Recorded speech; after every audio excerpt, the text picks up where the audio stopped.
Hello, welcome to our historic premises here in St James's Street, which date back to the 17th century. I'm Alan, and this is Adam, and we're going to be showing you around a little bit of our premises this morning. We've been here since 1698, but actually when we were established we weren't a wine merchant at all, we were a coffee merchant, hence the name, the coffee mill, and the sign that you'll see outside. And coffee was very much the trendy thing at the time, and the lady that lived here spotted an opportunity to wholesale coffee to the growing number of coffee houses in the area. And the scales were used to weigh the coffee, and later on when the business started to sell tea and snuff, spices, cocoa, the scales were also used to weigh that produce.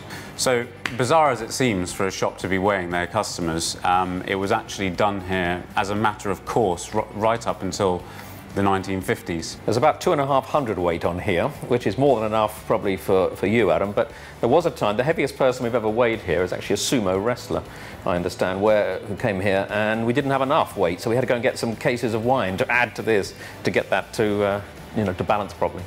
So from 1765, we've kept records in big leather-bound ledgers of all the weights of the customers who've been weighed here for the last 150 years. And so you'll have a whole page with a customer, and you will see their weight sort of rising throughout their life, and sometimes they would feel the need to express a reason as to why their weight had suddenly shot up. So they might have said wearing heavy overcoat and spurs, or after heavy lunch, or sitting with mistress on knee. But these ledgers, they've got fantastic history in them. I mean, there's quite members of the royal family, there's the Aga Khan, are all listed here as well, and the William great and the Pitt was in here as well. So yeah, anyone came in and had their weight taken. So this is a letter that we received from the White Star Line, the owners of the Titanic, which of course sank. And this letter was written the day after the ship sank, and simply details the fact that Berry Brothers and Co, as we were at the time, lost 69 cases when the ship went down. This is a model of Doll's House, which was commissioned by a cousin of Queen Mary. Queen Mary was a real collector of objets d'art, and she particularly liked miniature things. All royal warrant holders who could potentially have something to offer were asked to make some sort of contribution to the house. And so Berry Brothers and Co were asked to make a contribution in the form of the wine cellar.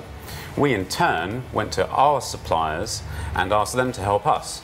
And so all of these bottles, whatever it said on the label of the bottle, actually went into the bottle. The attention to detail is phenomenal, and actually in the castle itself, not only does it have gas and electric and running water, there's actually a miniature toilet that actually flushes. That's quite an extraordinary thing.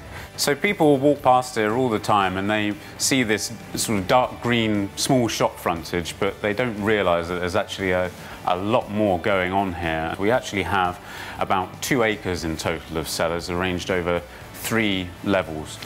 So it's a bit of a maze, but we'll go and see if we can not get lost.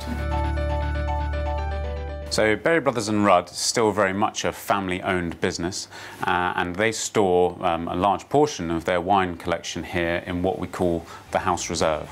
These are bottles which are not for sale, not commercially for sale, but they're used for entertaining, and of course they give us some legendary experiences and our customers when they come in to have lunch. Okay, we're in the Pickering cellar, which is a room that we use largely for education. It was in fact the place where we used to bottle wine, because historically Berry's used to ship wine in barrel. So we've descended another level from the Pickering cellar, where we have our wine school, and we're now about 32 feet below the road level, and this is what we call the Napoleon cellar, and it's so named not after Bonaparte himself, but after his nephew, who, while he was in exile in London, he actually lodged here with the Berries, and now we use it for entertaining.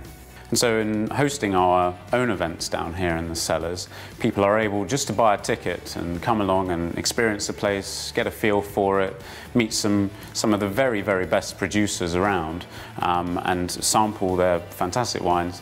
And also, the food here is absolutely fantastic, so it's not to be missed. So here we have a range of wines which is available for people who just want to come in off the street and buy a bottle. There's a team of people here whose job it is specifically to help people with their wine needs, you know, whatever that may be, whether you're looking for something for £6 or 6,000, it doesn't matter. They're very highly trained, they know their wines, they particularly know these wines, and they're really here to try and put you at ease if you feel uncomfortable, and just to help and make sure that you leave with the right wine for your purposes.